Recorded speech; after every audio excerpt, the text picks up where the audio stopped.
Hi, guys. They've really added a lot of chairs to this room, haven't they? I'm just going to jump right in and read to you for a little while, and then we can do a Q&A, okay? And I'm happy to answer any question that might be on your mind. This comes pretty early on in the book, and I don't think you really need to know much. The main character, the narrator, is a dentist. You'll probably gather that over time. I think that's about it. So I'm going to start. This is from To Rise Again at a Decent Hour. When I looked up from my patient's mouth that morning, Mrs. Convoy was standing there. Most of the time, Mrs. Convoy looked like an unhappy docent. You got the impression that you were about to go on a boring tour of something edifying and that she would make it as punitive as possible.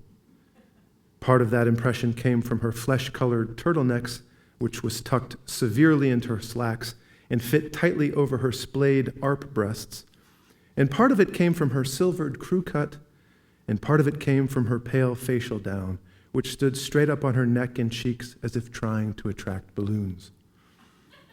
But on this occasion, she was beaming at me. "What?" I said. "You did it, you." "Did what?" "I thought you were dead set against, but you did it." "Tell me what you're talking about, Betsy." "The website." "What website?" "Our website," she said. I swiveled away from my patient and snapped off my latex gloves. "We don't have a website," I said. But it turns out that I was in for a surprise. Betsy Convoy was my head hygienist and a devout Roman Catholic. If ever I was tempted to become a Christian, which I never was, but if I was, I thought I would do well to become a Roman Catholic like Mrs. Convoy.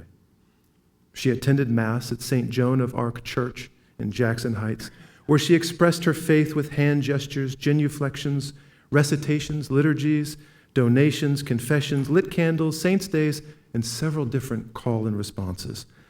Catholics speak like baseball players in the coded language of gesture. Sure, the Roman Catholic Church is an abomination to man and a disgrace to God, but it comes with a highly structured Mass, several sacred pilgrimages, the oldest songs, the most impressive architecture, and a whole bunch of things to do whenever you enter the church. Taken all together, they make you one with your brother. Say I would come in from outside and go straight to the sink to wash my hands. It never mattered which sink. Mrs. Convoy would find me. She'd sniff at me like a bloodhound, and then she'd say, "What exactly have you been doing?" I'd tell her. And she'd say, "Why do you feel the need to lie to me?" I'd tell her. And she'd say, "Scrutiny does not kill people. Smoking kills people. What kind of example do you think you're setting for your patients by sneaking off to smoke cigarettes?" I'd tell her. She'd say, "They do not need a reminder of the futility of it all from their dental professional. When did you take up smoking again?" I'd tell her. She'd say, "Oh, for heaven's sake, then why did you tell everyone you'd quit?" I'd tell her.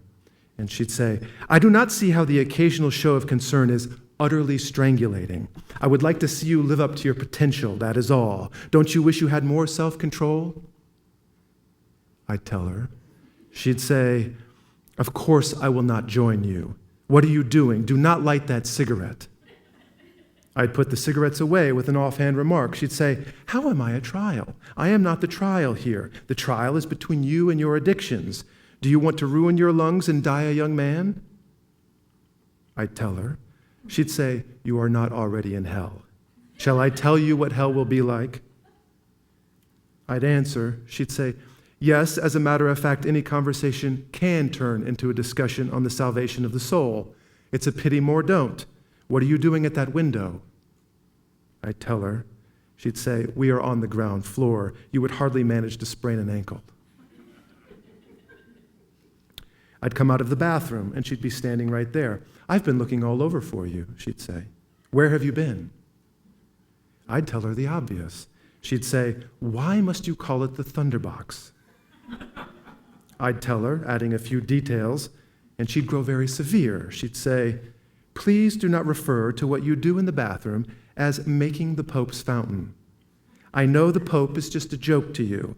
I know the Catholic Church is nothing but a wedding stone for your wit, but I happen to hold the Church in the highest regard, and though you can't understand that, if you had any respect for me, you would mind what you say about the Pope." I'd answer with an apology, but she'd ignore me. "Sometimes I honestly wonder whether you care about anyone's feelings but your own." And she'd walk away.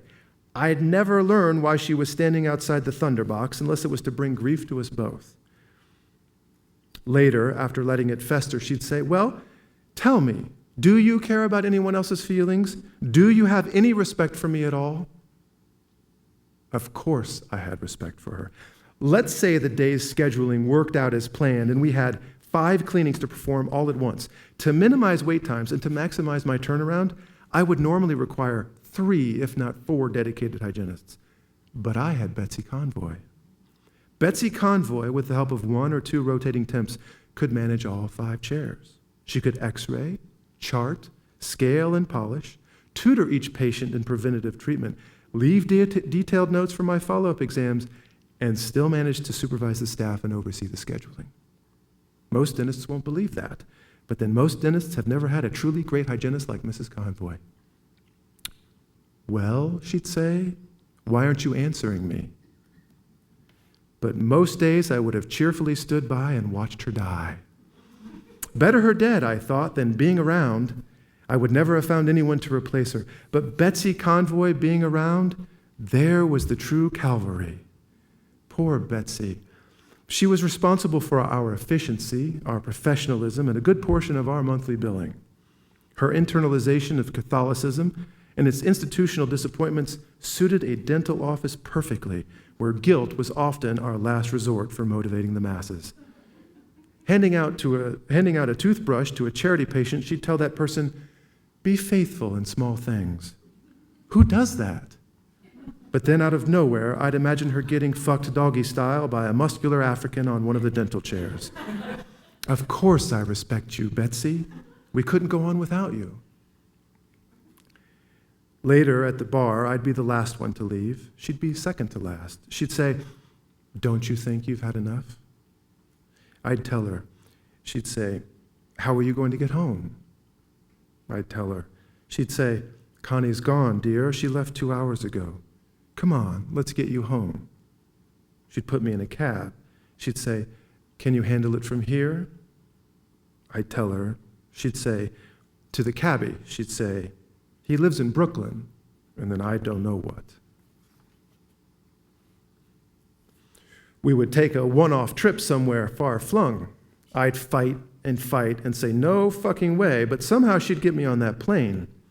We once flew from JFK to New Delhi, and from New Delhi to Biju Patnaik, and from there took a train 50 kilometers inland, where we walked through the cesspool streets in sweltering heat as limbless beggars crouched behind us, issuing soft exhortations.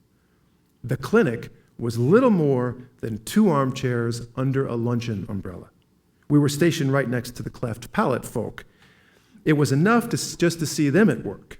I'd say to her, "I can't believe I let you drag me to this goddamn country."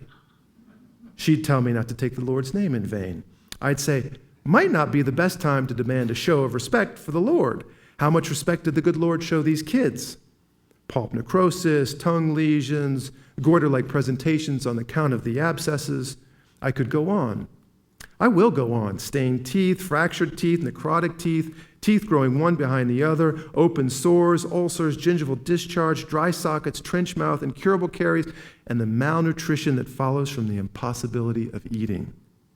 Those tender infant mouths never stood a chance. A sane person doesn't stick around in the hopes of making a dent. A sane person takes the next plane home. I stayed for tax reasons, that's it. A solid write-off. And I like the roasted lamb. You can't find lamb that good, even in Manhattan. Mrs. Convoy said that we were there to do God's work. "I'm here for the lamb," I told her. "As for God's work," I said, "seems like we're undoing it." She disagreed. This was the reason we had been put on earth. "Pessimism, skepticism, complaint, and outrage," I said to her. "That's why we were put on earth." Unless you were born out here, then it's pretty clear your only purpose was to suffer. A finished biography appealed to Mrs. Convoy more than a work in progress. All of the important men in her life were dead. Christ the Savior, Pope John Paul II, and Dr. Bertram Convoy, also a dentist before his fatal stroke. Betsy was only 60, but had been widowed 19 years. I always considered her alone, if not chronically lonely, but she was never alone. She was in the tripartite company of the Father, the Son, and the Holy Ghost, as well as the irreproachable presence of the Virgin Mary, in fellowship with saints and martyrs, one in spirit with the Pope in Rome, deferential to her bishop, confessional to her priest, and friend and comfort to all fellow members of her parish. If the Catholic Church had come under assault for its many sins, inside the church the bonds had never been stronger. Where was I? And Betsy Convoy needed no one's sympathy for widowhood, solitude, or the appearances of a barren life. I was convinced that she would never die. But if she did die, and though her funeral amounted to a very modest affair, she was bound for happy reunions in a better world, in the brotherhood of a loving multitude, while her tombstone was still fresh with wreaths of everlastings. She'd order a book. It was called Stop the Scheduling Madness, or The Way of the Zero Balance Office, or The $1 Million Dentist. This last book was written by someone named Barry Hallow.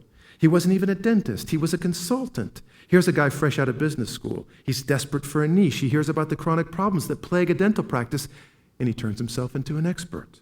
He sits in Phoenix, Arizona, and writes a book. His proven methods can change your practice, your financial health, and even your life expectancy. Most of all, he writes, he can help you achieve happiness. Hey, who doesn't want that? Anything less than complete happiness is for complete losers, really depressed people, old people losing their eyesight, and child actors who turn out to be weird looking. It wasn't going to happen here, not with Barry Hallow. We schedule inefficiently, treat insufficiently, and bill ineffectively, Mrs. Convoy concluded after reading Barry Hallow. I took exception to the claim that we treated insufficiently. We do not spend enough time, she countered, instructing patients on preventative measures, which in the long run would make them healthier. Preventative measures don't pay the bills, I said. We're running a practice here, not a master class. I know we're not running, and besides, I said, we do in fact spend a hell of a lot of time on preventative measures relative to other practices. But remember who you're talking about, Betsy. Human beings, lazy, short-sighted knockbacks who you try rousing to brush after 4 glasses of Merlot on a Wednesday night. Ain't gonna happen, no matter how much we preach preventative measures every time they deign to remember an appointment and drag themselves in here like children sent to pick up their toys. Just ain't gonna happen. You have a low opinion of humanity, she'd say. And ignoring her, I'd say, and it's not like we're asking much. The hands take care of themselves, the feet more or less take care of themselves, the nostrils require a little attention from time to time, as does the sphincter. That's about it. A little oral upkeep ain't a lot to ask in exchange for the good times. The bonobos spend their days picking themselves free of ticks and lice. They could be the bonobos. Oh, for heaven's sakes, you've gone off the rails again. Just listen to me for 1 minute, will you? Barry Hallow's methods are proven, and if you just follow the 12 steps he lays out, then he guarantees, I have it written down here somewhere, yes, take the time, the teeth will shine, and the patient will sign on the dotted line. Swell little posy, I said. That clown's not even a dentist. I would like permission to put some of his methods into practice, she said. Will it require any work from any of us? It's likely to require a little more work from some of us, yes. Are any of them me? It's likely, she said. No chance, I said. I kept a deliberately low profile online. No website, no Facebook page. But I'd Google myself, and what came up every time were the same 3 reviews. The one I wrote, the one I nagged Connie into writing, and the one Anonymous wrote. Don't think I didn't know who Anonymous was. I'd given the guy every opportunity to pay me. He was into me for $8,000. I did the work. I made it possible. Listen, I made it possible for this jerk to resume eating. I was owed cost at the very least. So what does he do? He gets on a payment schedule of $20 a month and then promptly broadcasts his resentment that someone demanded he act honorably by posting a review calling my work shoddy and overpriced. And on top of that, he says, I have cave dwellers. I don't have cave dwellers. I make it a point to inspect my nostrils in the mirror before I go and hover over a patient. It's common courtesy. But now the world thinks that I have cave dwellers.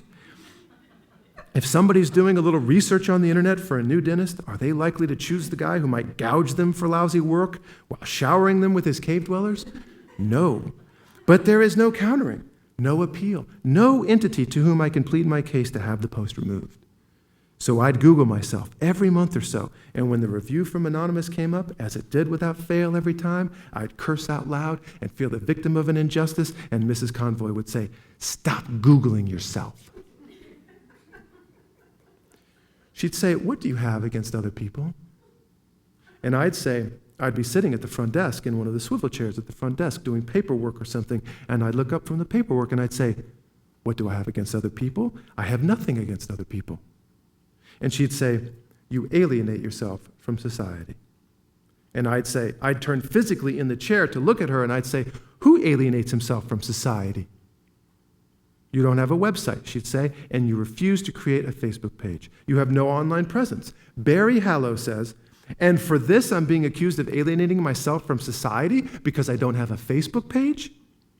All I'm trying to say is that Barry Hallow encourages everyone to have an online presence. An online presence guarantees more business. It's proven. That's all I'm trying to say. No, that's not all you're trying to say, Betsy, I'd say. That's not at all you're trying to say. If it was, you wouldn't have accused me of alienating myself from society. You have misunderstood my intentions, she'd say. I think you have willfully misunderstood me. I don't have anything against other people, Betsy. Do I understand other people? No. Most people I don't understand. What they do mystifies me. They're out there right now, playing in the fields, boating, whatever. Good for them. You know what, Betsy? I'd love to boat with them. Yeah, let's boat. Let's eat shrimp together.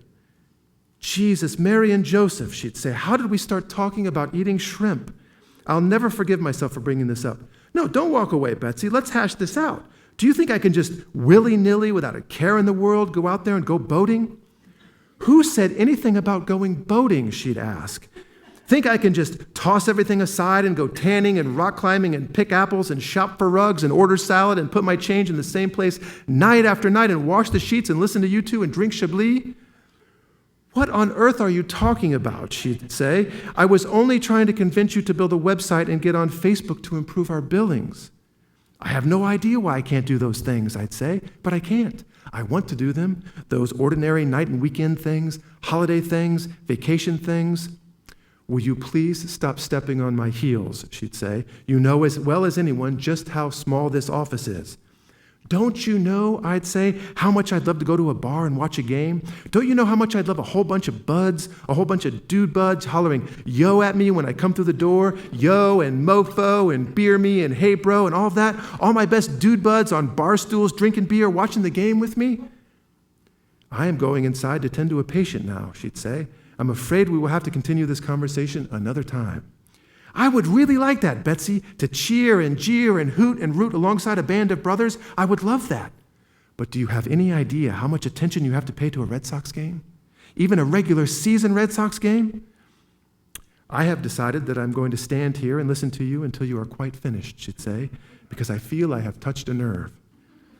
But just because I choose not to have dude buds, don't think I don't worry about what I'm missing out on. Don't think I'm not haunted knowing that I might be missing out on things that I'd much prefer not to be missing out on. I am haunted, Betsy. You think I alienate myself from society? Of course I alienate myself from society. It's the only way I know of not being constantly reminded of all of the ways I'm alienated from society. That doesn't mean I have anything against other people. Envy them? Of course. Marvel at them? Constantly. Secretly study them? Every day. I just don't get any closer to understanding them. And liking something you don't understand, estranged from it without reason, longing to commune with it. Who'd ask for it, Betsy? I ask you, who would ask for it? Are you quite finished now, she'd say? This is turning out to be one of the longest ordeals of my life. But do you want to know what I don't understand even more than I don't understand the boating and the tanning? reading about the boating and the tanning online. I was already at one remove before the internet came along. I needed another remove? Now I have to spend all the time that I'm not doing the thing they're doing, reading about them doing it, streaming all of the clips of them doing it, commenting on how lucky they are to be doing all of those things, liking and digging and bookmarking and posting and tweeting all of those things, and feeling more disconnected than ever? Where does this idea of greater connection come from? I've never in my life felt more disconnected. It's like how the rich get richer, the connected get more connected, while the disconnected just get more disconnected. No thanks, man, I can't do it. The world was a sufficient trial, Betsy, before Facebook. I take back my suggestion that you have something against other people, she'd say, and I'll never suggest a website or a Facebook page ever again. I was a dentist, not a website. I was a muddle, not a brand. I was a man, not a profile. They wanted to contain my life with a summary of its purchases and preferences, prescription medications, and predictable behaviors. That was not a man. That was an animal in a cage. She'd say, when was the last time that you attended church? I'd tell her. She'd say, never is not an option. Everyone has been to church at least once. Try being honest. I'd tell her. She'd say, oh, for heaven's sakes, no one worships a little blue leprechaun. First of all, leprechauns are not blue. Second of all, you know as well as anyone that leprechauns did not make heaven and earth. I see no reason to believe in leprechauns and every reason to believe in God. I see God in the sky, and I see God on the street. Can you really sit there and suggest that you do not feel God at work in the world? I'd tell her. She'd say, one cannot feel the work of the Big Bang. Why must you always bring up the Big Bang when we're trying to have a discussion about God? I'd tell her. She'd say, but you can't be good on account of the Big Bang. You can only be good on account of God. Don't you want to be good? I'd tell her. She'd say, metaphysical blackmail, my patootie. I want you to answer me. Do you think you're good? I'd say, yes, I thought I was good. And then she'd think about it for a minute, and she'd say, her voice would drop, and she'd put her hand on my arm, and she'd say, but are you well? She'd say, are you well? Thank you.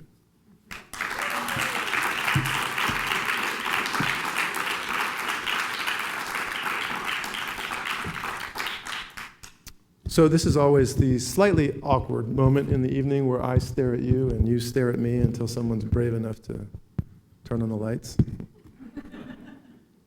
But I'm happy to answer anything and everything.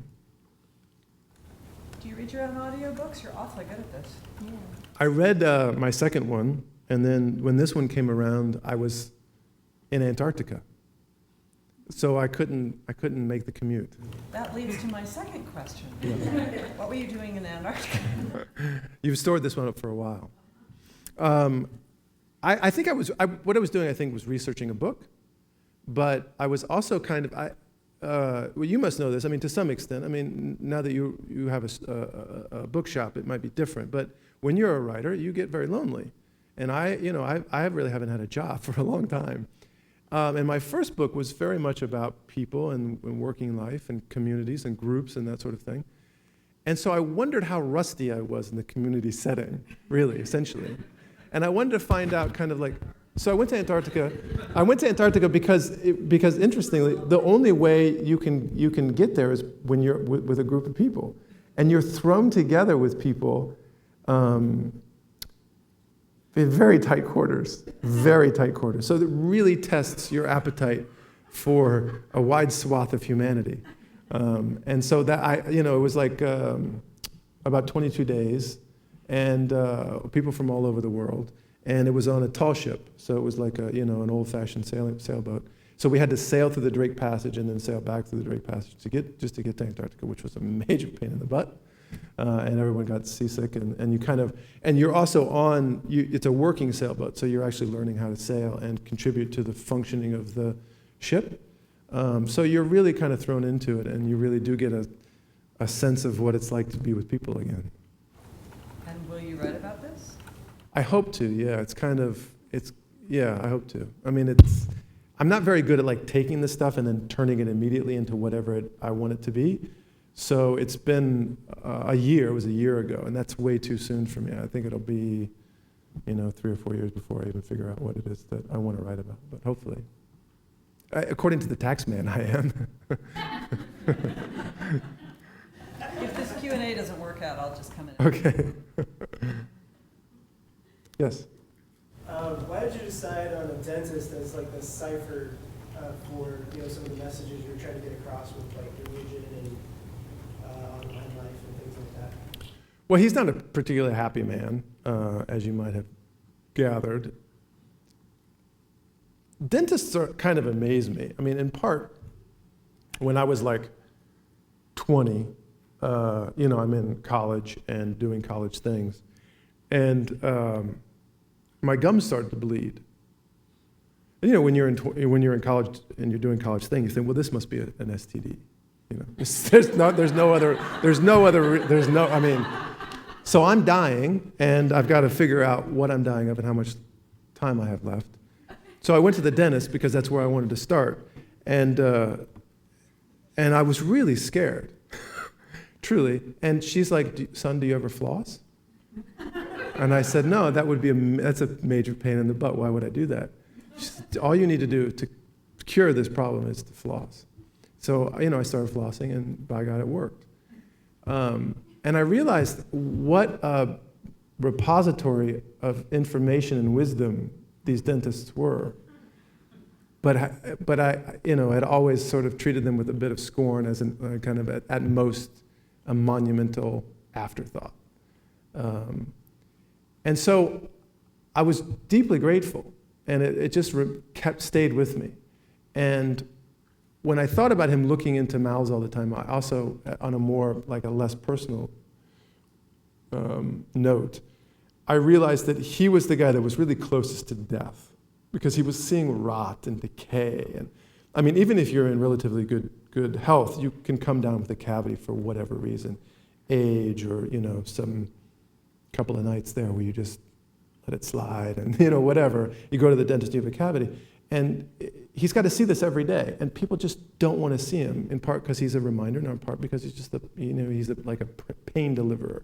So when I wanted someone deeply disgruntled in order to confront what it meant to be a religious person, I thought the dentist would be a wise career. And I also like to write about other professions, and I thought he would have a lot of interesting tools and things to talk about and learn about. Yeah. When did you decide to become a writer? I would say I was 8 or 9, and I was writing these really bad rip-offs of Alfred Hitchcock.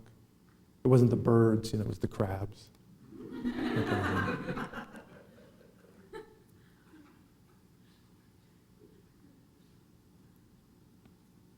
Yeah. I'm curious about your process. You're saying, Antarctica, you don't even know how that might appear and work later. Do you start with an end in mind, or did you with this novel, or did you? Because I love the ending, and I was kind of surprised by it. I don't give it away, but it struck me as I couldn't see it coming necessarily. But I'm wondering if that sort of emerged through the process, or did you know where you were heading the whole time? Yeah, most of it is like a process of ignorance, really. I mean, truly, it's a piecemeal thing for me. It would be a lot easier if I could plot it all out. I actually did a considerable amount of plotting for this book, and then never followed through. I mean, truly, my outlines were like documents of complete failure. And after a while, they just got me so down that I just did away with all of it. I just can't, I don't know, I can't do it. It's extremely improvisational for me. It's what happens on the page that day, what might suggest itself to me, walking down the street or in the shower, or something strange that I didn't expect. And it just, to me, it's the only way to do it organically and true and interestingly. Otherwise, and I'll even come in with an idea that I came up with, the night before or something. And even in the time that passes between the night before and the next day, when that idea is kind of I don't know, it's had some moment to solidify and become the thing I'm going to write, I botch it.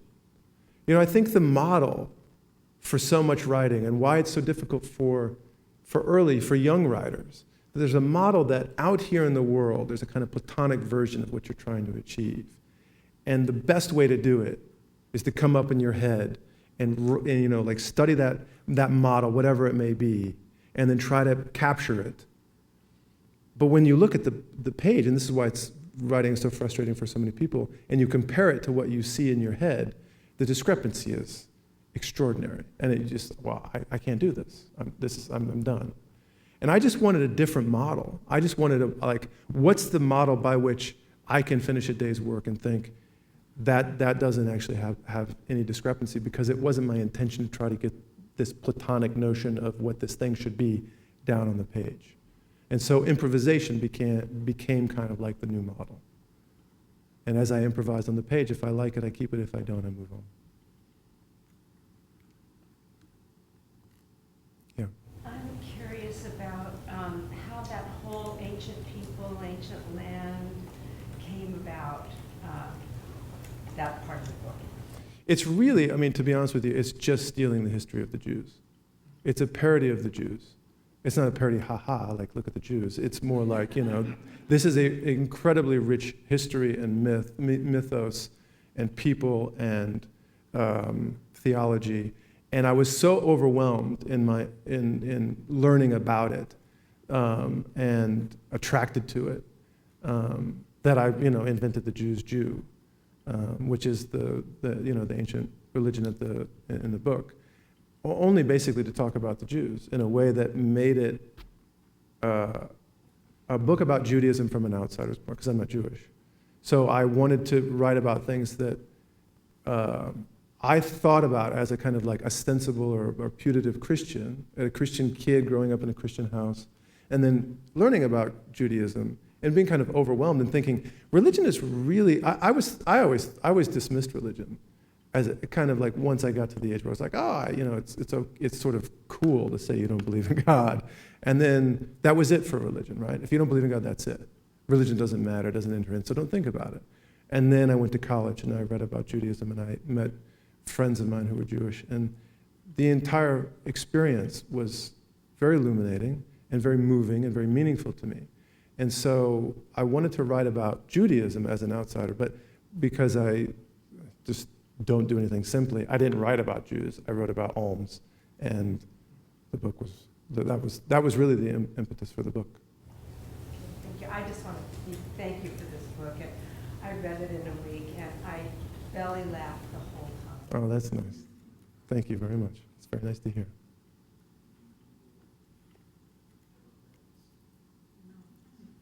Yes, sir. Besides watching Alfred Hitchcock movies, who did you read as a boy? I kind of jumped right into the big fellas. Like I started reading, I didn't understand them, but I did read them. And I read them with great relish because I was very interested in what they were saying. I just didn't know what was going on. So I read Lolita when I was 12. And I remember, confronting that foreword by John Ray Jr. and thinking, oh my God, this is true. This really happened. So it was interesting because Nabokov is always setting little, traps for the reader. And I was just his plaything for years, I was like, have you read this memoir called Lolita? It was a very, naive reading, but I knew that I loved the words. And this is sort of the same for Dostoevsky, like those were the two guys that I read, and they just sort of fed an appetite for understanding adult things. I'd put away childish things by that point, and I wanted to understand the adult world, and they were such an overwhelming and just the best ambassadors for that sort of thing, because they got straight to it, and there were murders, and there was sex, and it was cool. I will say that my ninth grade English teacher, I went to her in a suburb of Chicago and said, do you know this book, Lolita? And by gosh, she had it on her shelf, and she handed it to me. And I just think that's fantastic. No fear. By that point, it's considered a classic. It was 92.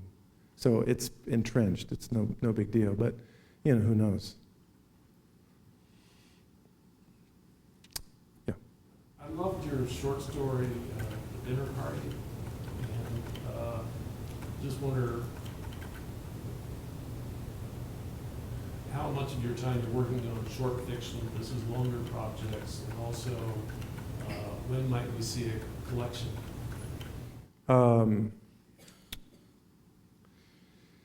I hope to come out with a collection anytime soon. I mean, I would love to, see some of that money. So hopefully soon. But I don't spend any time writing short fiction, unfortunately. I mean, I have a lot of ideas and I would like to write short fiction, but I just get seduced by the novel and then it's over. I just wake up and sleep and eat the novel. And so I don't know, I don't spend a lot of time, unfortunately. I wish, but maybe another couple stories, 3, 4 stories. If I can get them in, then I'll come up with a collection. Yeah. I was wondering about the character of Abby. What really does she represent for him? He's this is a woman who, I don't know if you haven't read the book, she doesn't speak. She's his dental assistant, so she's always opposite the chair from him, and she has a mask over her mouth. I think his behavior is so bad that I wanted someone to always be observing it. And in many respects, it's God. I mean, it's how I think a lot of people think about God. You're never really alone in the room. There's God, too. And so there's a moral imperative to behave. And the easy conclusion that you're flawed. Well, in his case, it's absolutely true, but when that authority is bestowed onto another human being, it really, from many people, for atheists as well, I think it becomes the moral guiding principle. And so that's what she is there for. I think it is to judge him, to make him feel self-conscious, to make him feel unnerved. I mean, she never, by virtue of never speaking, she holds an extraordinary amount of authority.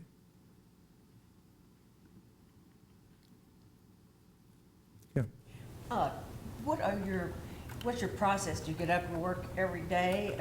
Do you have a routine? And secondly, could you characterize, or would you characterize, or is it possible to characterize what in your heart of hearts you think are the most important themes that you like to address? Do you have something that you?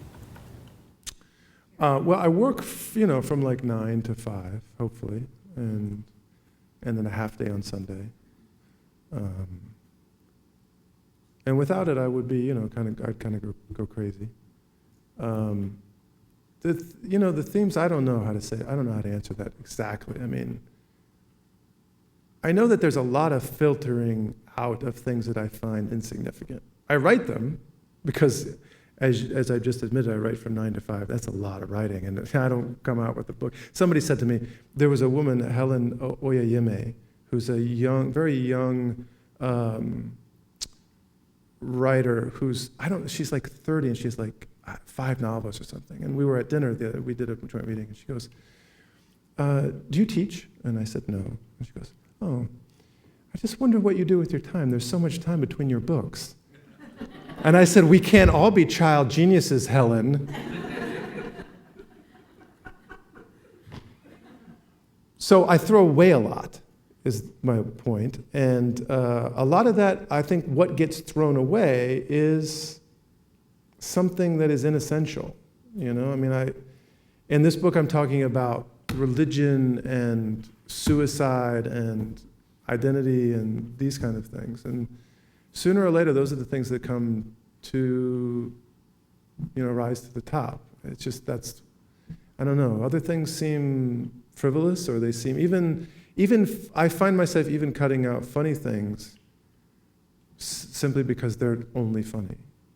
And that seems, it seems useful in certain respects. It's good for the sitcom, but I think the novel it needs to I think the novel needs to be doing more than that. It needs to be having many different things going on, and I don't think that simply being funny is reason enough to be in it. So, I know the only way to say it is it's the importance. I try to put only the important stuff in there, which makes the books all really heavy and stuff, but whatever.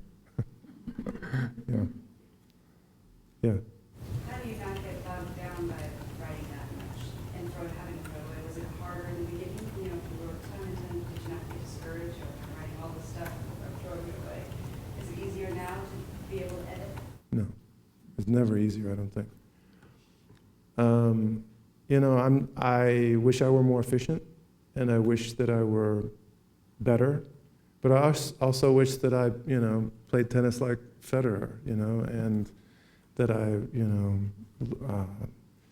there are a lot of things I wish.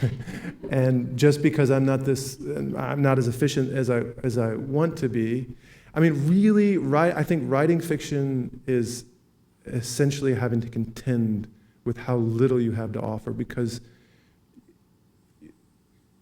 you're given the authority, the license, to do whatever you want. But you're constantly confronted by your own limitations as a writer, as a person, as a man in my case, as a husband, as a father, whatever the case may be, they're my limitations every day. And so I think of my life as a kind of reconciliation with humility, basically. This is how little I have to offer. And just as I do wish to be more efficient, I also wish to be much more powerful on the page. But by virtue of not being, I've had to reconcile myself with that and then play to my strengths and be aware of when I'm doing things right. So it is to want more out of what I do and to want to edit less and to want to write less is simply to want to be a different person. And I'm okay with being me.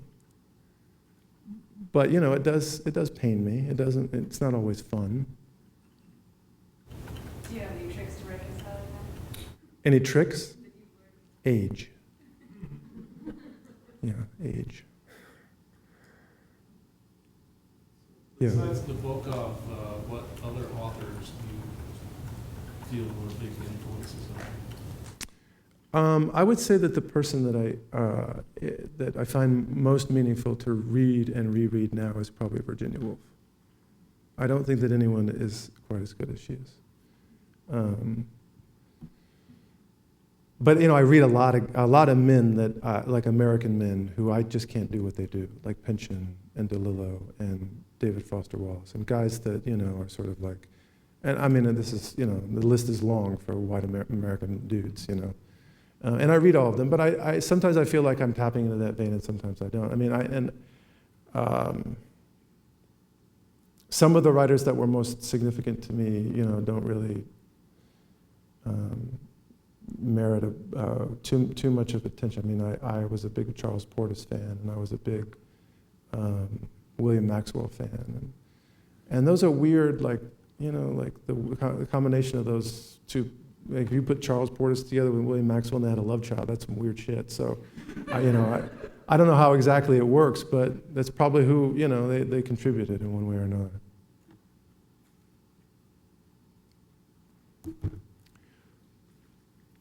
You guys are awesome. Thank you very much for being here. I'm happy to sign books.